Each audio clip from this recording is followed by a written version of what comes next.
bastard. Couldn't run because of the weight of his load. Still, better a branded than one of us.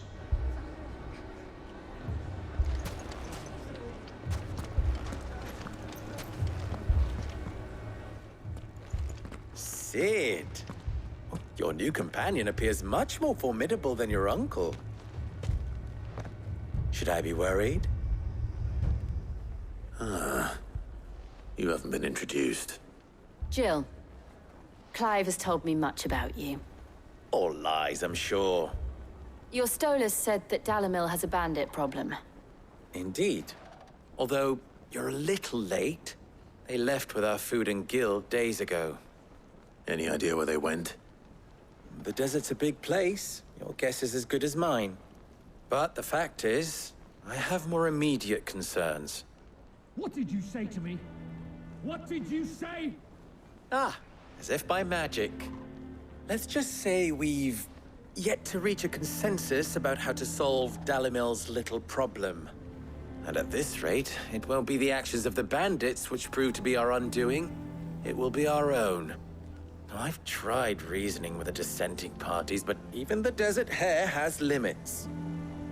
Perhaps we could talk to them. What makes you think they'll listen to us? What makes you think they won't? She makes a fair point, Sid. And you won't have wasted much of your precious time if you fail. They're just across the courtyard.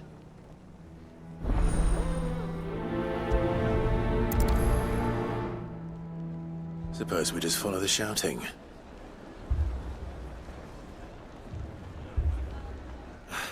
They're both as stubborn as the lover's pox, and every bit as irritating. The more one insists on their proposed plan of action, the more the other rails against it. Oh, they've successfully split the town asunder just when we should be standing as one.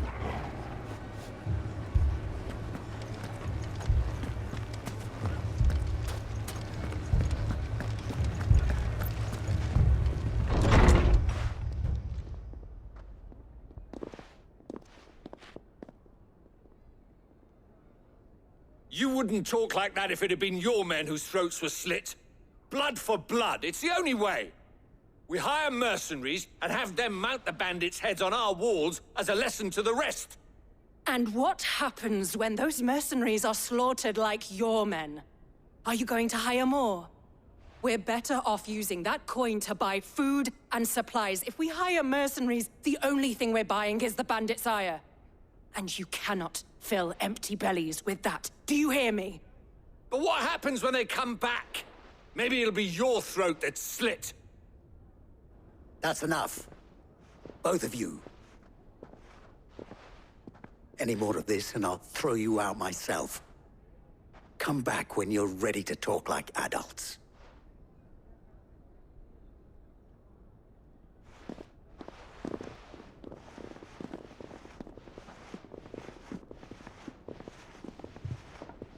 Victor. What's he doing here?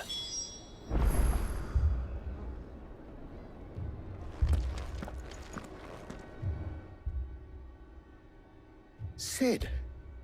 And Lady Jill. What brings you here? I was about to ask you the same thing. Costness is in chaos, and the markets have all but ceased to operate. The Briar's Kiss here in Dalimil is the only place I can reliably obtain supplies. I was here to do just that when Master Lubor told me of his troubles. He thought I might be able to talk some sense into these fools. But if you're here, I suppose his patience must be waning. Who are those people? Those were the thorns in Lubor's side. And the reason this place might be headed the same way as Costness. It's these accursed skies. The darkness is enough to drive a man to madness. Or an entire city, for that matter. We're still working on the skies. But in the meantime, perhaps we can find a solution to Dalimil's problems. I hope so. For all our sakes.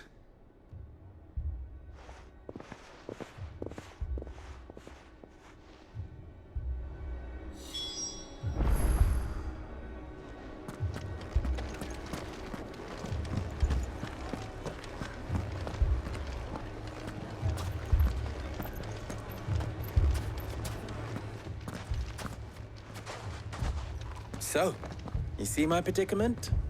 What I saw was a room full of people who were angry and afraid. And with good reason by the sound of it. But if left to smolder, that anger and fear could set the entire town alight. My thoughts exactly. What to do? Both sides wish to protect their homes and livelihoods, if only they could agree on how. But as long as they are divided, we are vulnerable. And if there's one thing bandits like, it's an easy target. What would Sid the Outlaw suggest? Well, if it were my namesake,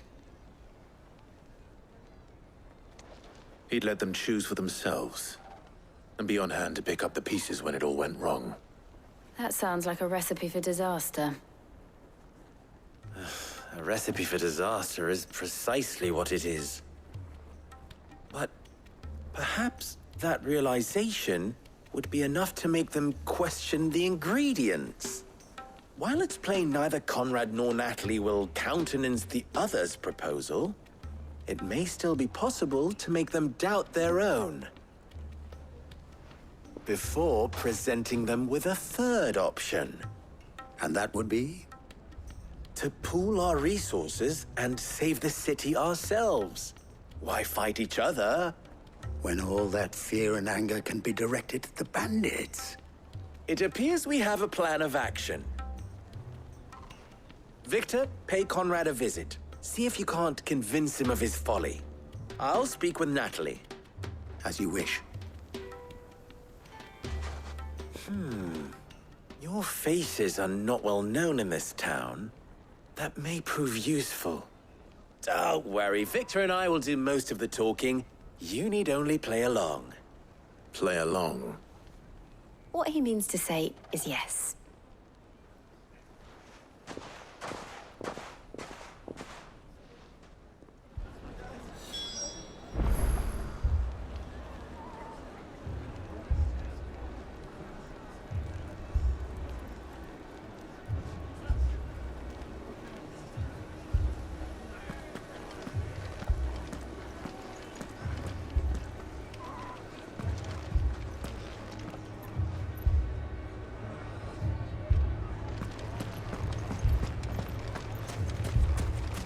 Picture it, Conrad.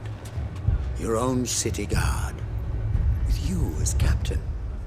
Me? I don't know about that.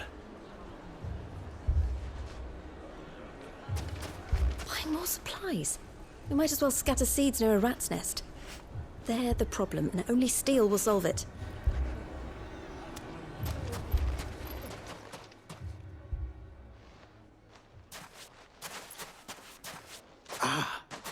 Here she is. The Lady of the Spear herself.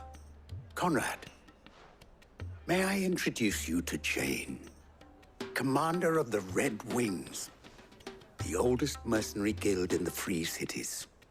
A pleasure, my lady. The pleasure is all mine. As I told you, I summoned the commander here from Canver to inquire about a contract. Victor says you told him no. That there aren't any men left to hire. Is that true? True as the crystals cracked. Nobles came and claimed every last one worth his salt.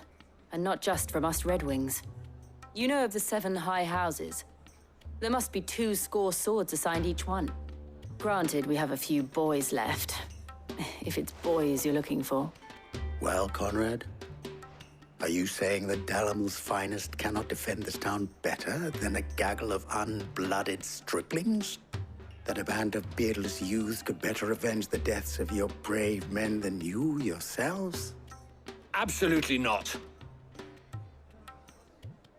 We'll show those bastards who they're dealing with.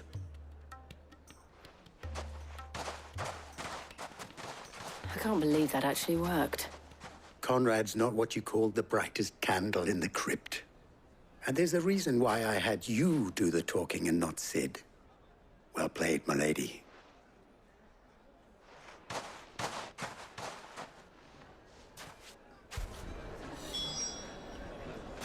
Then let us band together and show these brutes that Dalimil is not to be trifled with.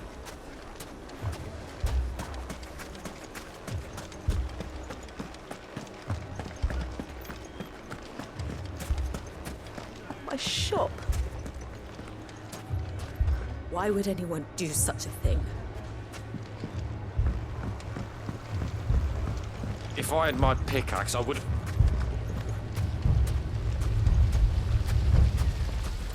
I mean, it may still be possible to buy something, and we may yet be allowed to keep it. Yes, but All this after the last sellswords we paid for proved themselves such reliable souls. You'd have us throw good gill after bad.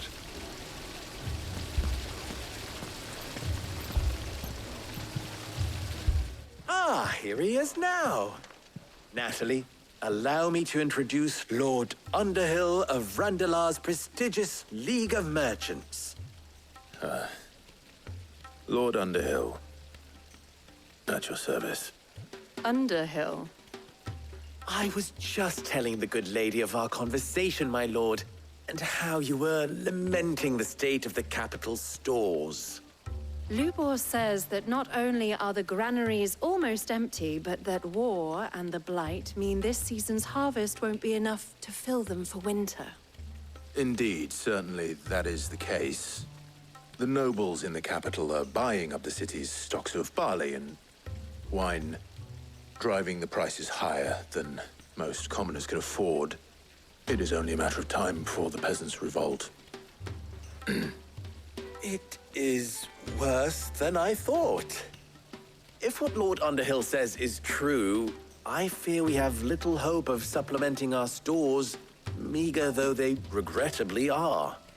And while I applaud your endeavors to dissuade our more bellicose citizens from seeking vengeance, I sense Conrad is not wrong in his assessment of the bandits' likely return.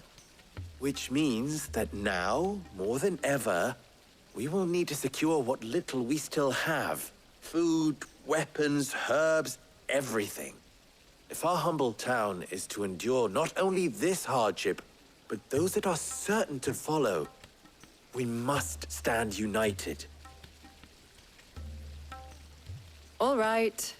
If it will help to protect my home, I'll do it.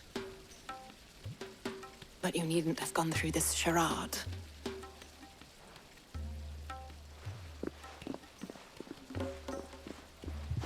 Thank you, Clive. Your performance was nothing if not workmanlike. She saw right through it. I didn't say it was good, merely that it produced the desired effect. Now, my scouts should be returning shortly. Meet me back at the Briar's Kiss, and we shall see what we face.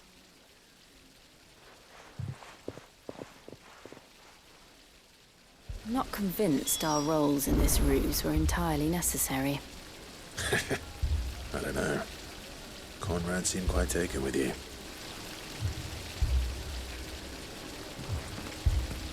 It appears I have no choice but to do what little I can to defend what little we have. But I would not see any unnecessary blood spilt. We need a plan.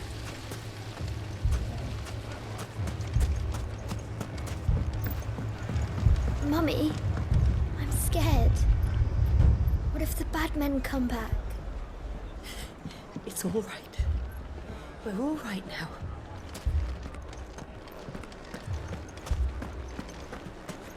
Oh, I'm ruined. Good news, Sid. Both Conrad and Natalie have somewhat gracefully accepted their new roles. With time, they may even learn to. Time no longer appears to be the luxury it was before lunch. I take it your scouts found the bandits. Technically, it would be the bandits who found my scouts. It appears they march for Dalimil as we speak. All of them. You're not serious. They don't just want food, they want the whole damn town.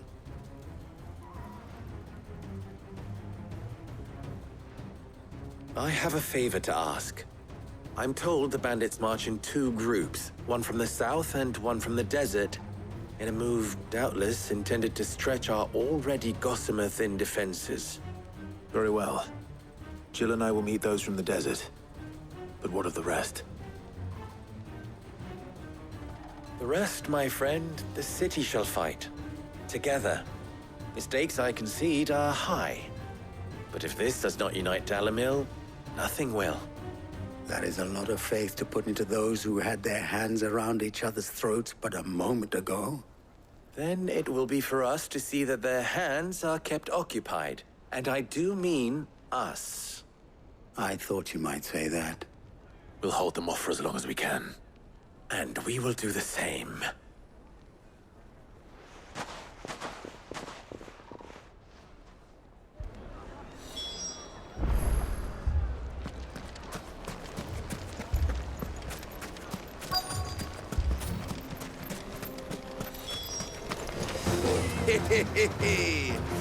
The women folk have come to welcome us.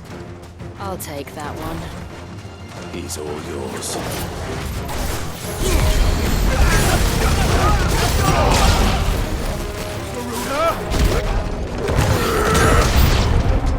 They mean to overwhelm us.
The townspeople.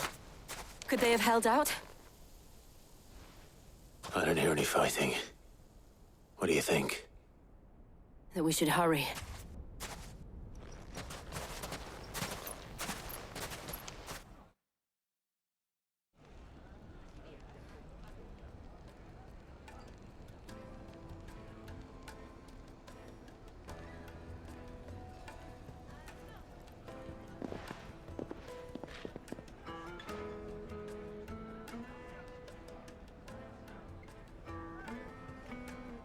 Natalie, I owe you an apology.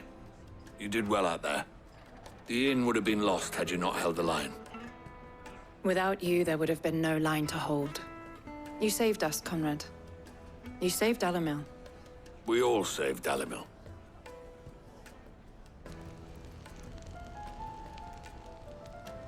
Conrad seems to have had a change of heart. I'd say they both have.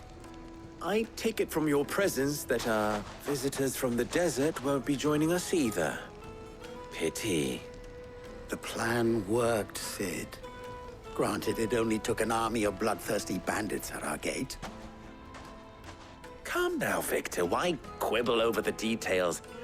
We are united, and that is all that matters. As for you, Sid, you fight considerably better than you act. I'll take that as a compliment.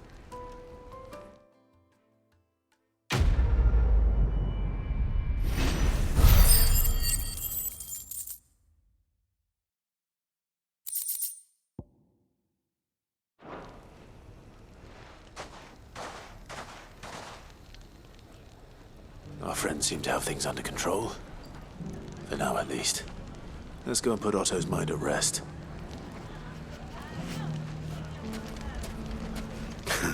Now, if I could only convince the people of Costness to work together. Dalimil will forever be in your debt. But don't go trying to take advantage of that.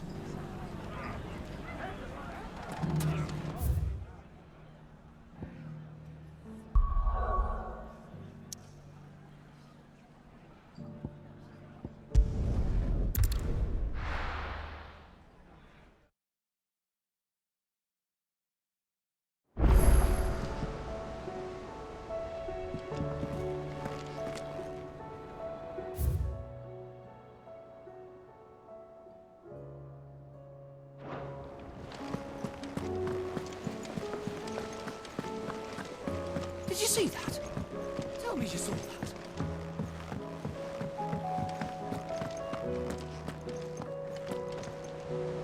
Was wondering when you turn up. Had owls from all our friends thanking you for your timely intervention. How is it you always manage to arrive at just the right moment? Luck, I suppose. Any word on the rest of the realm? Let's see. Storm's still crying out for mother crystals. The nations are still in chaos. And the skies are still the color of a kick in the kidneys 2 days on. So... Right. Clive, we knew this was going to happen. Well, not the bleeding skies part, but you take my point. Now's not the time to second-guess yourself. Now's the time to visit the infirmary. Talia says your brother's awake. Thank you, Otto.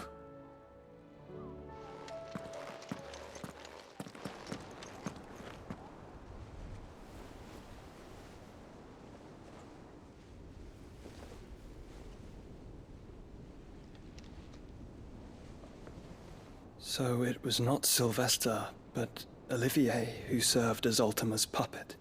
And when Dion learned of this, he sought to slay the fiend.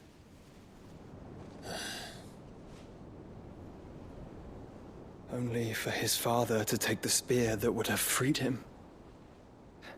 Enough to drive a man to madness. Small wonder he hasn't stirred. I would be afraid to wake. Had I but reached out to him sooner, warned him of the threat Ultima posed. But now, both an empire and her prince lie broken. Joshua, what do you know of Ultima?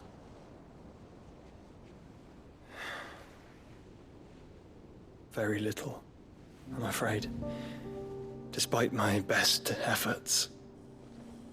18 years ago, as I lay buried beneath the rubble of Phoenix Gate, 'twas not death who came for me, but another. And it was while in my rescuer's care I first heard of Ultima. I've been chasing his shadow ever since. Ultima is driven by some deep, dark purpose, and for whatever reason, it would seem you are crucial to his designs. He will stop at nothing to have you, even if that means toppling an empire. But why me? What possible use could I be to such a creature? That is one of many answers that have eluded me.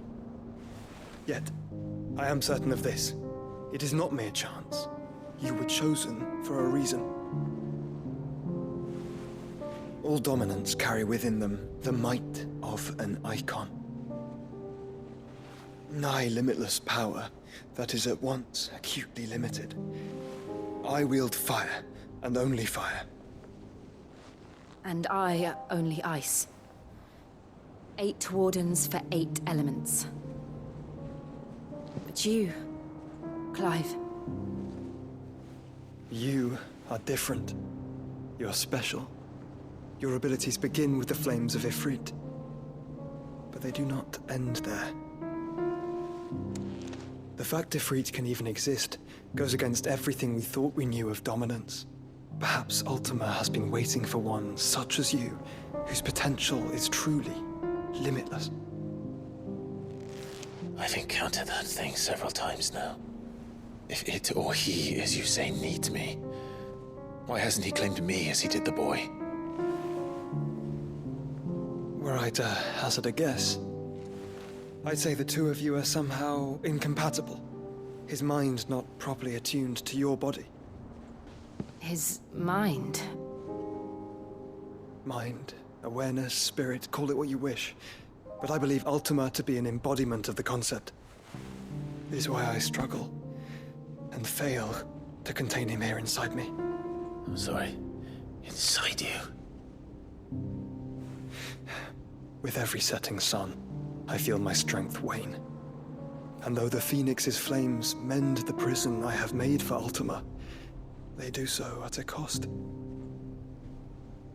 We must find a means to bring an end to him before I meet my own.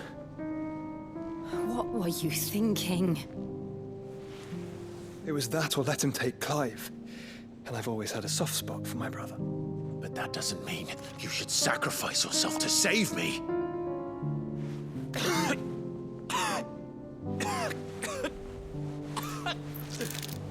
Joshua! Clive! It's Gav! There's an army of Akashic at the gates of Canver.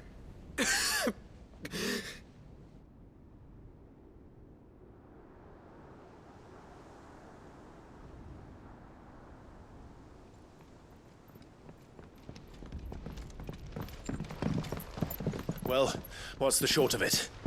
I thought Tyre told you. The capital of the Free Cities is under siege by an army of monstrosities. The City Guard are doing their best to stem the tide, but numbers ain't on their side. What of Lord Byron and Mid? Were they able to escape? No, but they're all right for now. They're hiding with Gav at midship. We have to get them out of there. And we shall. Otto, prepare a Stolas. Tell Gav to stay exactly where he is. Understood. Vivian, what's the swiftest route to the Free Cities? That sounds like a question for the map. Look here. This road, through Tabor, should provide the least trouble. Good. What a coincidence. Tabor is exactly where I'm bound. Joshua, bed is where you should be bound. You don't think I told him the exact same thing? Were Tyre not such a talented healer, I would surely have been inclined to agree. But, thanks to her ministrations, I feel I may safely rejoin my attendant, who was to wait for me in Tabor if we became separated. All right, we travel together. Clive. If he stays close to me, he'll be fine. Thank you, brother. I'll look after him.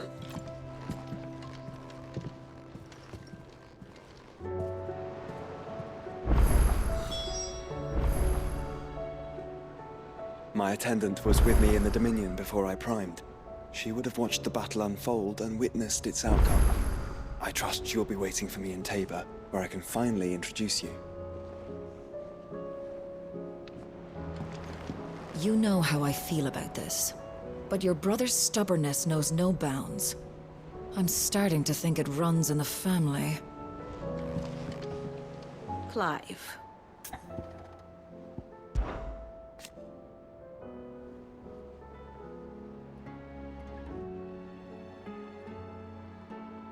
Then how could it not?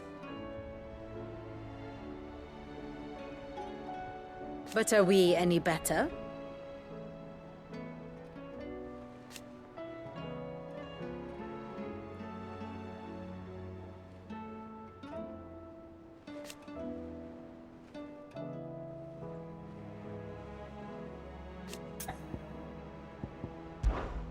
I cannot claim.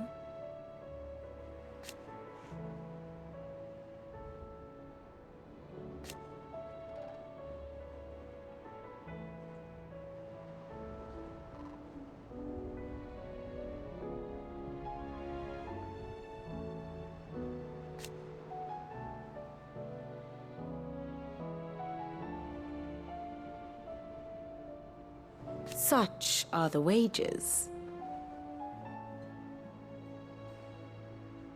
Ironic, then.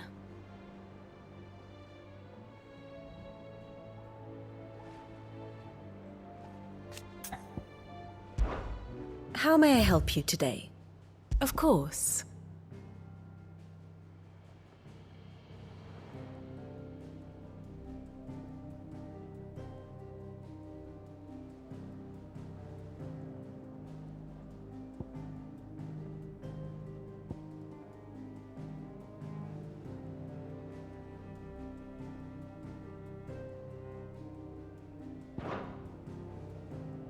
Study it well, Clive.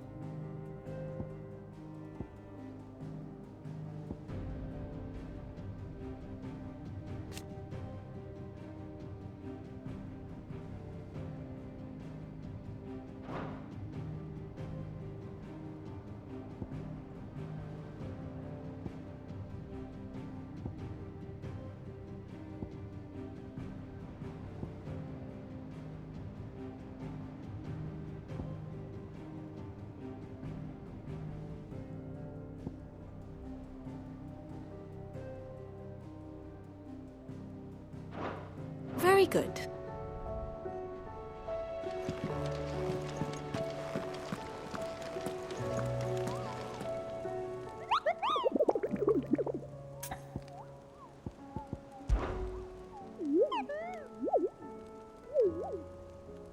What did you find down there?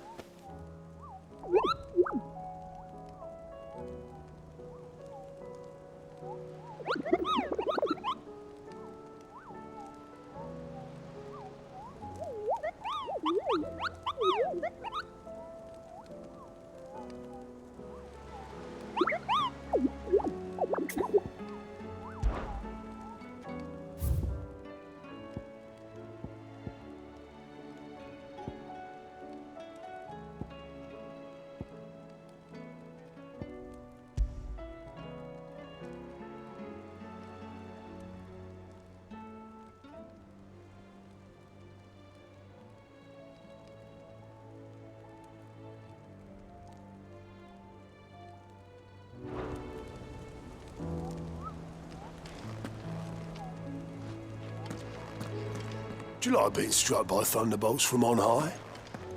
Then don't let anything happen to Mid. Yeah? We've sent Cursebreakers to Martha's Rest, Dalimil, and Northreach.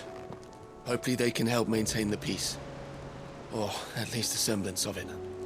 Cole told us everything that happened. It's a bit of a worry that both the Republican and Imperial armies are in disarray. But it was good to hear that the people stood their ground.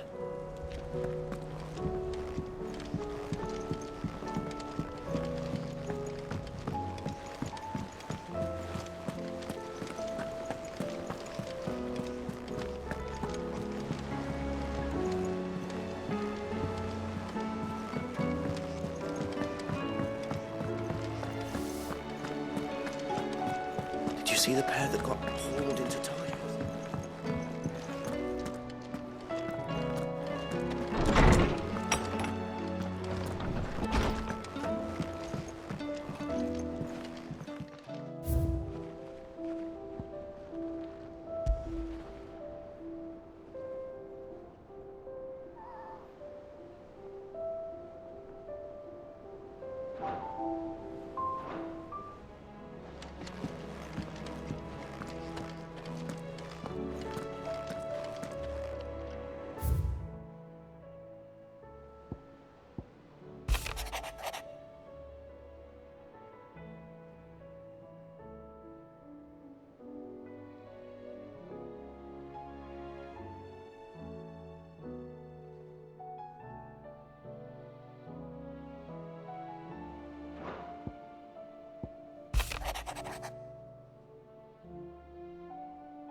Rutherford.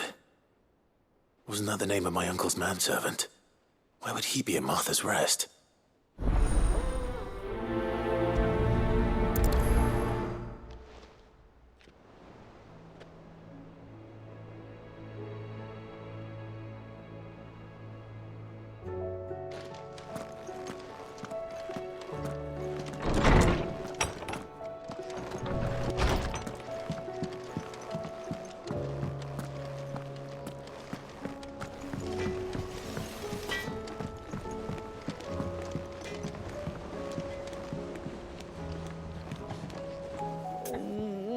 What am I gonna do? Oh.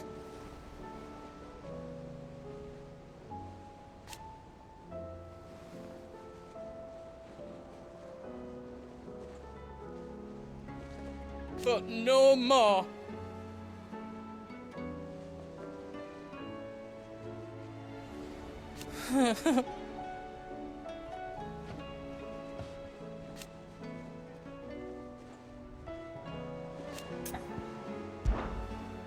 Is everything all right, Goots?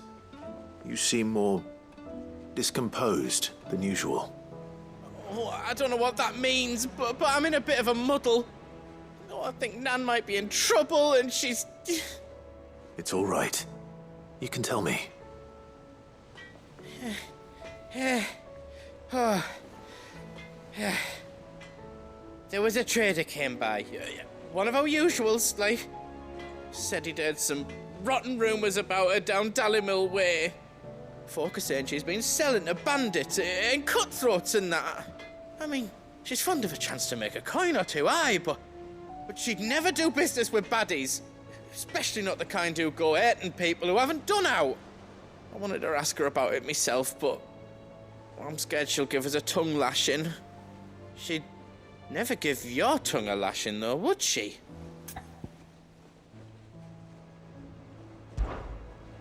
Don't worry. I'll speak to her. Oh, thanks, Clive. You'll let me know what she says, won't you? Of course. I'm sure it's all just a misunderstanding.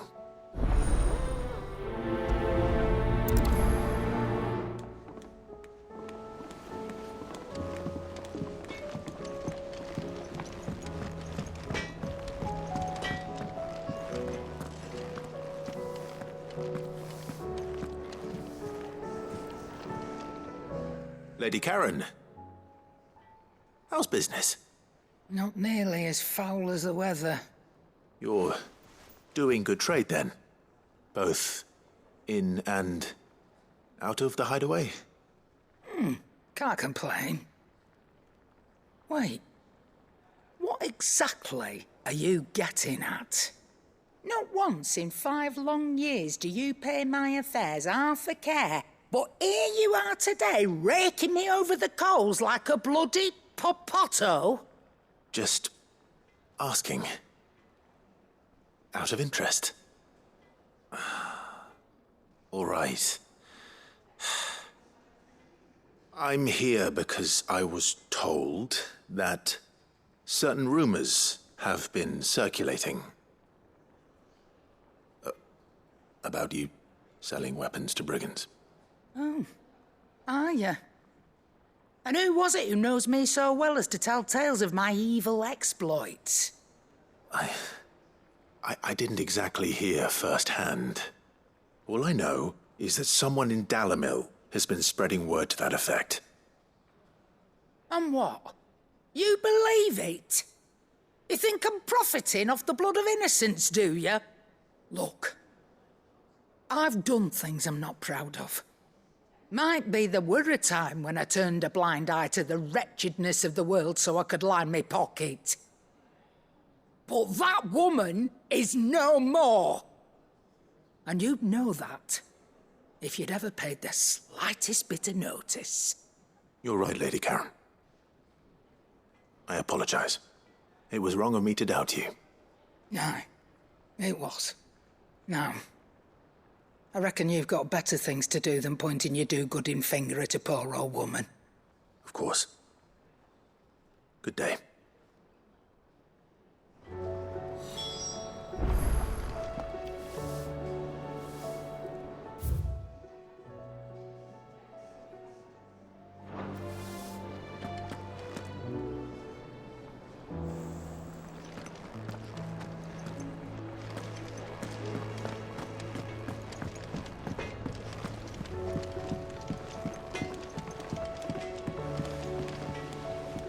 I spoke with Lady Karen.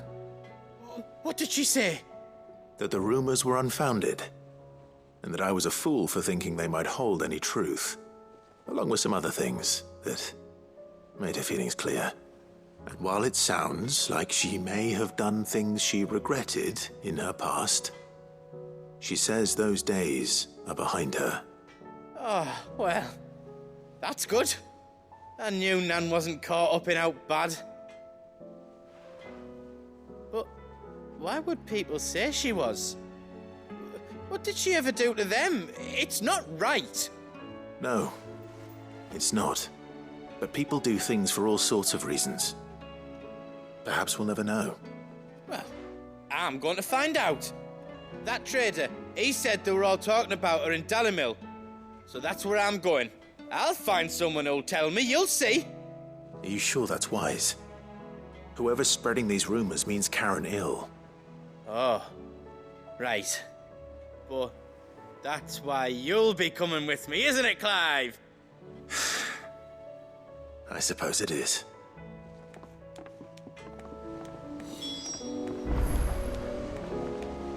I'll find out who's been making up lies about poor Nan, and when I do, I don't know what I'll do, but it won't be pretty.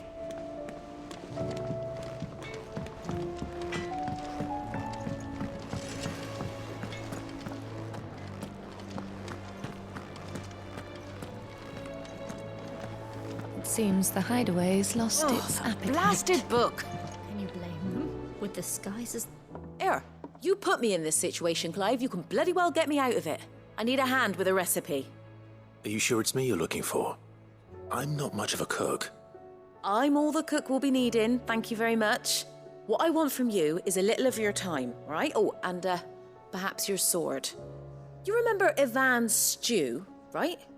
Well, despite the look of the thing, and that awful stench, people wolf it down. So I thought I'd try making one of these supposed masterpieces myself. Had a peek at the book and gave it a go, but, well... It wasn't as straightforward as you'd hoped. Ivan had the same problem. Yeah, but this is my blooming kitchen, and I will not be outdone. So if you don't want to be seen as playing favourites, I suggest you lend me a hand.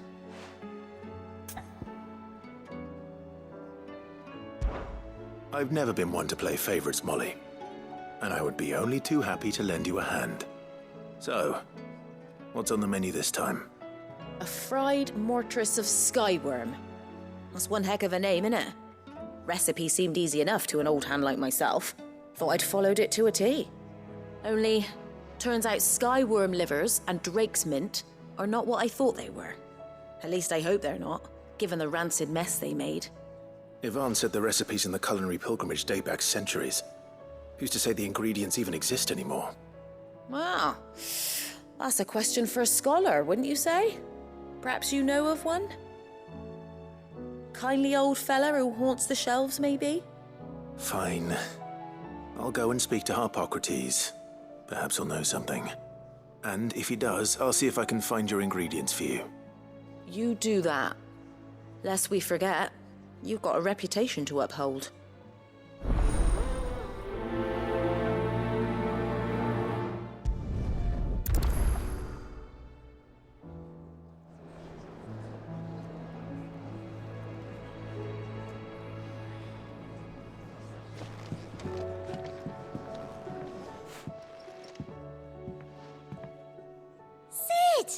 Look what the Cursebreakers brought back from Dalmechia.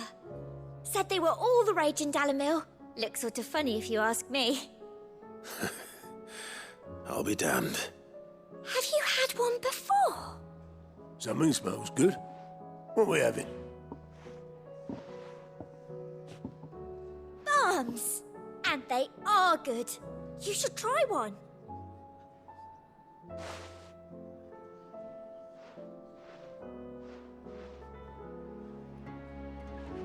Eh? A bloody great hole in it. Who ate the rest? It's supposed to be hollow, silly. Haven't you ever seen Drake's Fang?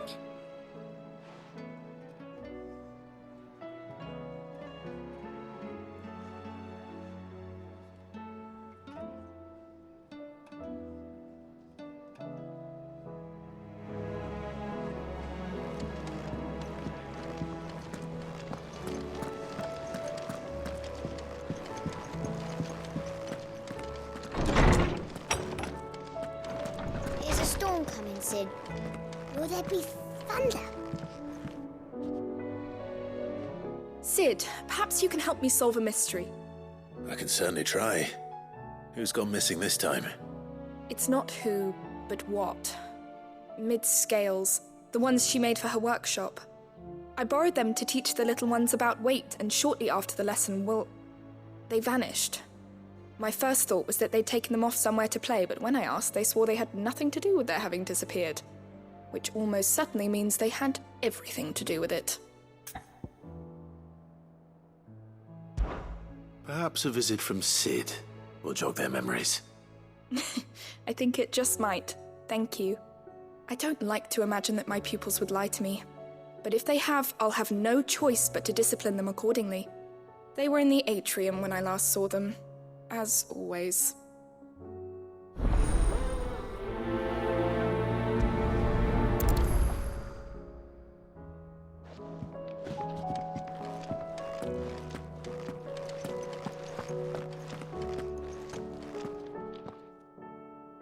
Lawsman Harpocrates. I've come to pick your brain if you don't mind. It's about the book you lent Ivan. Ah, Valisthea, A Culinary Pilgrimage, a classic. One of my favorites, in fact. The young man did a wonderful job with the Chance's stew. I do hope we shall be able to sample more such marvels in due course. That's actually why I'm here. I don't suppose you know where I might find skyworm livers and drake's mint.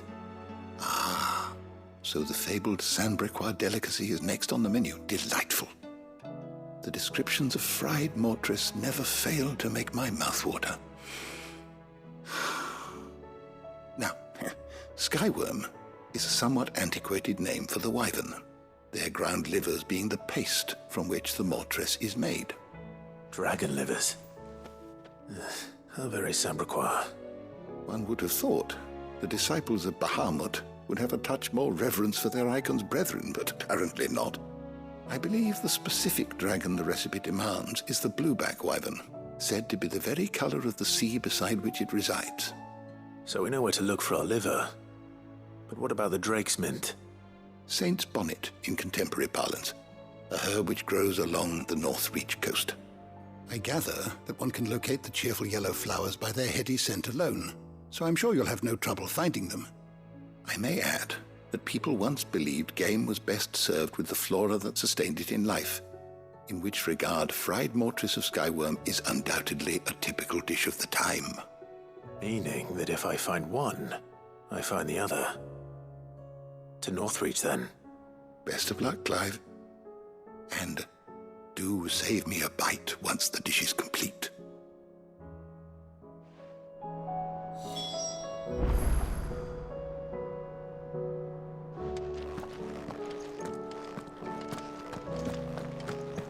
Is a storm coming, Sid?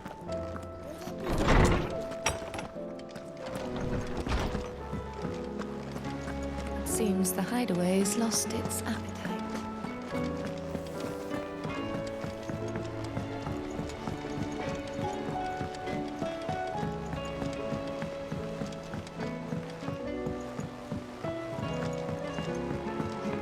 I heard the Emperor was impaled on his...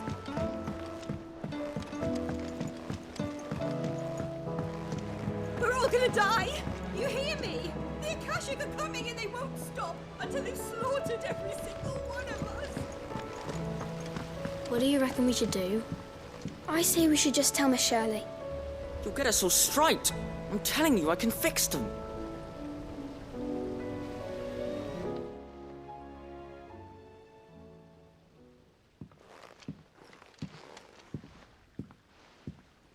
Sid! Hard at your studies, I see. And what is that? It's not a set of scales, is it? No. Of course it isn't. Well, not anymore, it's not. Oh!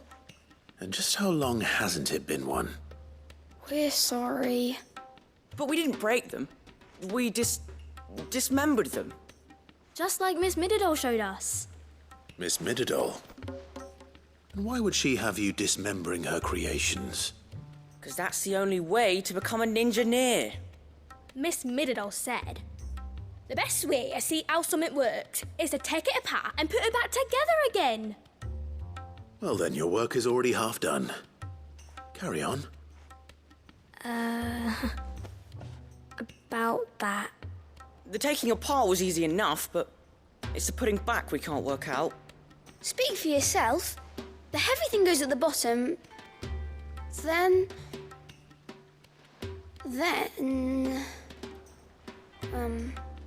You three need to learn to take responsibility for your actions. So let's have a look at these parts with fresh eyes, shall we?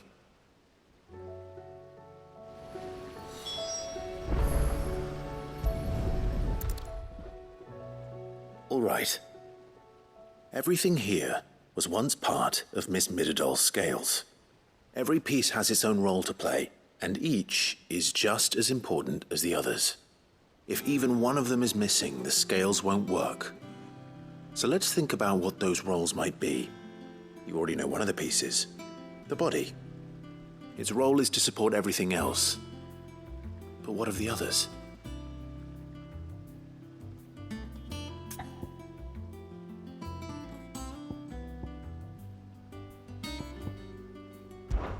This is called the arm. Why do you suppose that is? It doesn't look much like an arm. You're right. It looks more like a wing. Like a chocobo wing! You've ridden a chocobo before, haven't you, Sid? Will you teach me to ride one day? I'll think about it. Now, what do arms do? Hold things. So wait, maybe this arm holds things too? Good thinking. You're on the right track.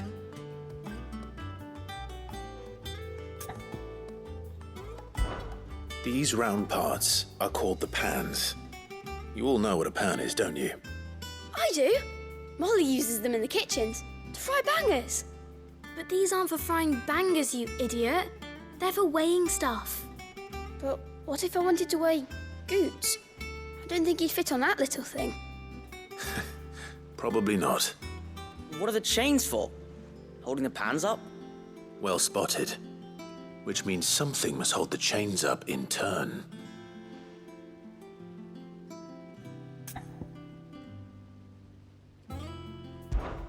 This tiny piece is what's called a cogwheel, or gear. Have you ever seen one before? I have. Miss Midadol's dungeon is full of them. Most are on the floor. She puts them in all her inventions. They spin round and round and round and round and... That's right. They're very useful when you want to make things move. Do you remember if there was anything on the scales that moved? I remember the arm moved when I tried weighing an apple. And then somebody ate it. It's not my fault. You shouldn't have tried weighing it before lunch. You know what part's supposed to move and how it's supposed to move. So, let's put the pieces together first, see what doesn't move, and then stick the cogwheel to that. Not a bad idea. You see, it's not so difficult. So, now that we've taken stock of the parts and learned what they do, what do you think? I think we've got it. Then here's what we'll do. You tell me what goes where, and I'll put the scales together.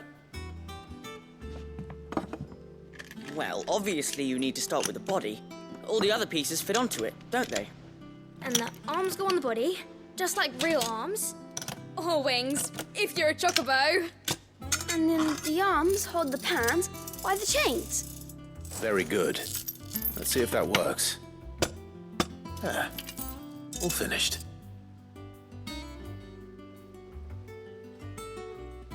Yes! We did it! Well, with Sid's help. Oh, I just put the pieces together. It was you three engineers who showed me how. That's right. We're Miss Midadol's hairs. Her hairs? Yeah, hairs for the future. She's showing us her secrets now, so we can help out the hideaway when we're older. What do you think, Sid? Are we almost ready? With a little more help from Miss Midadol and Miss Shirley, I'd say it won't be long at all. You hear that? It won't be long. Until then, though, do try to be honest with Miss Shirley.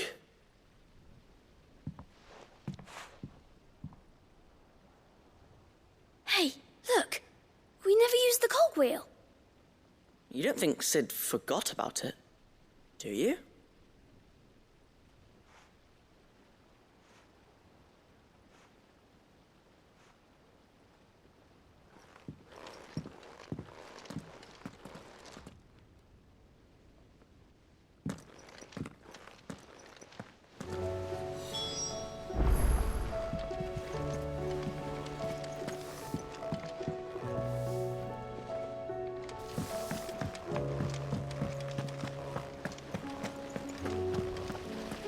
The girls here can have Otto and Gav and Gareth and Cole and all the rest. My heart beats for another.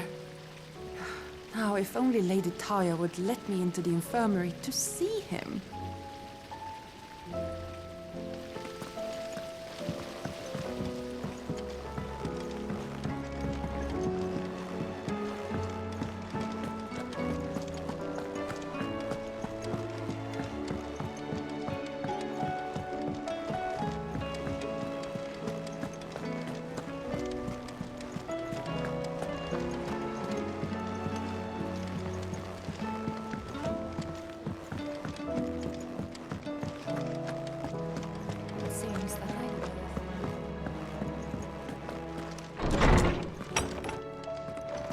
Is a storm coming, Sid? Will there be thunder? Well, did you solve the mystery? It was as you thought. The children had the scales, or the parts of them at least. They dismantled them to see how they worked. Ah, no, Mid will have my head. Thankfully she won't. This might even have been her idea. Although I was the one who ended up teaching the lesson. I'm so sorry, Sid. I know how busy you are. I shall see that the children are properly punished. Please, there's no need. Mid seems to have taken the three of them under her wing. She's even calling them her heirs. She'd have them follow in her footsteps. And her father's. I see. Sid, do you know why Mid has been spending so much time at the hideaway of late? She told me it was because her studies have been interrupted by events in Canva. Is that not true? No, it isn't. The university offered her a commission. In exchange for full tuition, room and board, they asked her to oversee the design of several new war engines.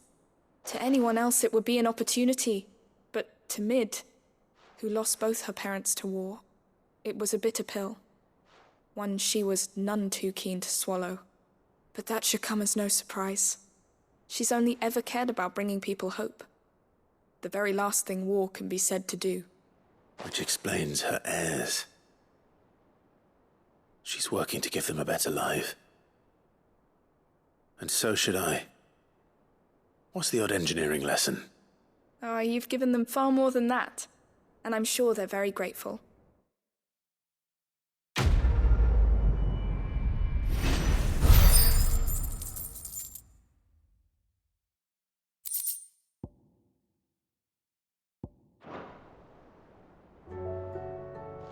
If Mid is teaching my pupils her secrets, I suppose I should brush up on some of them myself.